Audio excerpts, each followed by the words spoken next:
Hello and welcome to Where Women Talk. I'm Nadia Jordana. I can't wait for you to meet today's guest, Candy Pettiford. She is an artist, she's an author, she's a performer, so many things I can't list them all. So let's not hang around here. Let's go talk to Candy. Hello, Candy. Welcome to the show. Well, I'm glad to be here, Nadia. Thank you for asking me. Candy, what are we going to talk about today? What would you most like to talk about with me? Oh, we have so much to talk about. From me being an author, writing children's books, from me writing self-help books. Not only that, but if you notice the necklace that I have on. Yes. Yeah, I do. These are oxtail bones. Let's say you have a certain color that you'd like, Nadia. You say, I like green and black. I'd make you a green and black oxtail bone. I also do rib bones as well. And people just love them. And they call me up and say how much you charge. And they buy them and love them. And I'm just excited about that. And not only that, but I write children's books, as I said. I want to talk a little bit about that. So I have one book called Chiquita and Anita, the Mosquitoes. I love the title. I'm going to hold it up so you can see it. Hold it up a little higher here. Yeah. Chiquita and Anita, the Mosquitoes. And this book is about bullying. As we know, mosquitoes bully us every summer. Bullies take what you want. Well, I'd like my blood, thank you. I'd like to keep mine, and I know you'd like to keep yours. But children will go to school, and I want your lunch. So I'm going to bully you out of your lunch. And bullying is an important topic for kids. It's huge. It's huge, yes. And so I go to school and talk to them about that. Then there's another one that's really good. It's called, and let me get this book. Let me hold it up. Oh, the things you can do when you don't watch TV. I mean, there's a television screen, there's the movie screen, there's their laptop, and now kids were going to be a lot of them are going to be doing laptoping, and more than ever. Exactly, more than ever. And so not only that, I have another one called, are you still able to see me there? Yes. Okay, great. And so I have another one. It's called There's a Dragon in Our House. Do you have an idea what that's about, Nadia? I don't. Tell me about it. Well, it's about a young boy who smells smoke. And he tells his parents, and he says, I smell smoke and whatever. And so now what do I do? They say, hide in your closet. Well, he still smells smoke, and he still hears the hacking. And so he goes, something's going on. So he goes downstairs and he sneaks down. And he finds out his mother is a smoker. And what's so interesting about this book is I read it years ago in Minnesota. And one lady came to me afterwards and she said, did you know, Candy, did you know that I stopped smoking? It's been a year since I stopped smoking. You got me hooked on the book. I bought the book not realizing what it was about. And my children are happy. They agree with you. Don't smoke, Mom. And so she said, I've quit smoking. So it saved the whole family, really. Saved lives. Save lives. That's exactly right. Saves lives. And then not only that, but I like being creative with, like the hat. You see the hat that I got on? Yes, I love it. Yeah. I create hats.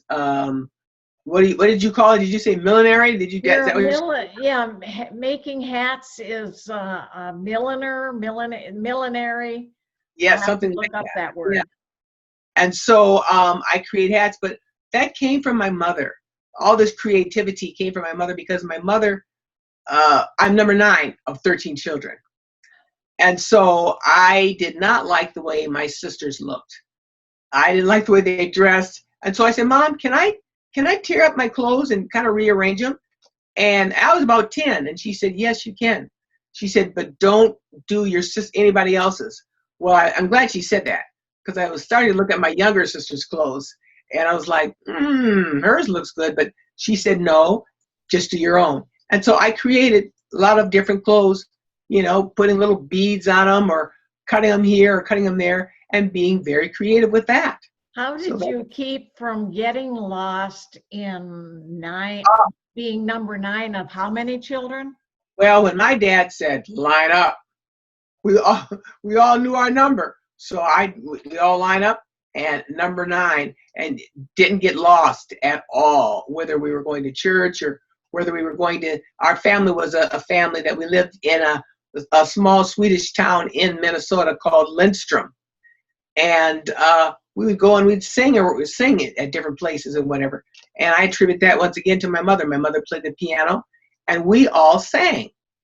And we get up there and sing and have different, and my mother said, whatever goes on, do not tell me no. If I say, Candy, give me a song, or my other sister, Jean, give me a poem, we had to have that ready. And so to this day, I thank her for that, because somebody could ask me to sing something and I could sing something. So yeah, I'm very grateful to her for that. It's fantastic that she encouraged your talents, especially with so many children. It's hard to do that kind of encouragement for all the children. It says moms get tired. So she was outstanding, I would say. Right. I noticed it said from my thing here, it said stop video. I hope the video is still running. It's still running. It's okay. Very good. Very good. Yeah. Well, let's talk a little bit about drama. As I was thinking about it, I've been at 4 different churches, 3 in Minnesota and 1 here. And every church I've been at, I have been the drama director, whether I write the plays and direct them. And I had one show in Minnesota called Cafe Night. People would, they'd sell food and whatever, and everybody would sit and have something to, something 7-Up or something to drink, because it was a church. And so we would just have a great time. We'd have different skits that I created and I wrote. Just a lot of fun. And it was called Cafe Night. And then we moved to Missouri, and from 2012 to 2019, I was the drama director there. And I wrote plays and skits for children. And when the children see me somewhere, they smile real big, because they remember. A lot of them I knew when they were like 6 years old, and now they're like, junior in high school. How do you find all that energy, and what inspired you to start writing the books and doing some of these creative things? What really was it was the fact that I have rheumatoid arthritis. Sometimes when you saw me hold the book up, you could see my hands. Mm-hmm. Pain can make you do strange things, but I needed to get away from the pain. And so the Lord basically gave me the love of writing. So I would start writing, and then creativity would come to me. And there'd be times, Wednesday nights, we would have our grandkids coming over. And my husband would have the television on, the kids would stop, and they're watching television. And I'm thinking, all the things they could do if they weren't watching TV. And so I wrote that. So things of life helped me to be creative, as like the smoker, people who are smoking, and people who are bullies. And so, but I've got a new book. I got to tell you quickly about it. Tell me about the new one. We still have 3 minutes, so you've got time to tell us about the new book. The Fable of Fuzzy the Firefly. Well, he was in the country, and he told his grandpa, he says, I want to go and see what other bugs do. They're not just in the country in the dark, flashing on the firefly light. So he goes in the city, and he meets a cockroach. And the cockroach says, well, you know what you got to do. At nighttime now, we're going to steal food, so you got to turn your light off. And so he would turn his light off, and He said, but I really don't like to turn my light off. I like to leave it on. Well, he had to turn it off. Then he met another bug, and the bug said, you have to move real slow. And he found out, you're a bed bug. Oh, I don't like bed bugs. Oh, no. And so he said, you're not my friend. So then he said, I'm going to hang around this fly. It was a horse fly. And the horse fly said, you bite this little boy, and I'll bite this little girl. And he ended up getting his wing tore off. And then by that time, Nadia, his light goes out. And yeah, and my friend Mike said, Candy, I really like that book. When that book is done, you make sure you get me that book. I said, I surely will. And then I have another one called Prison, How to Be Released from Prison. So I didn't know anything about prison, but I've learned not to say no, Lord. So I said yes. I started writing it, started creating it. I sent it to editor Gloria, who we both know.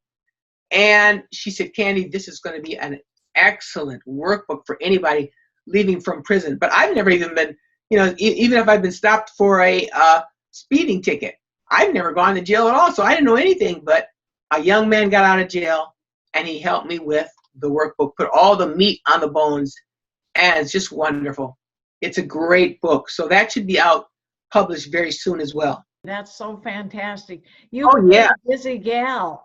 And I'd like to know if you would come back again, probably fairly soon, and do one of your skits for our audience.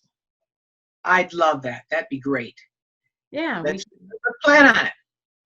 Wonderful. We'll plan on that.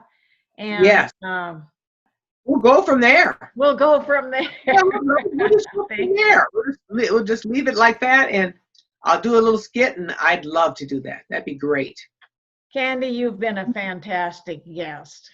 Thank you. Wonderful. Well, let's have me come back again. I'll do a skit for you. We'll talk about it beforehand and be ready to rock and roll. We'll be ready to rock and roll. Thank you, Candy. Right. Thank you.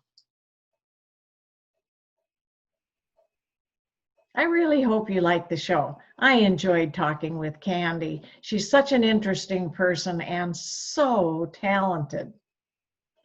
We'll see you next time on Where Women Talk with another interesting guest.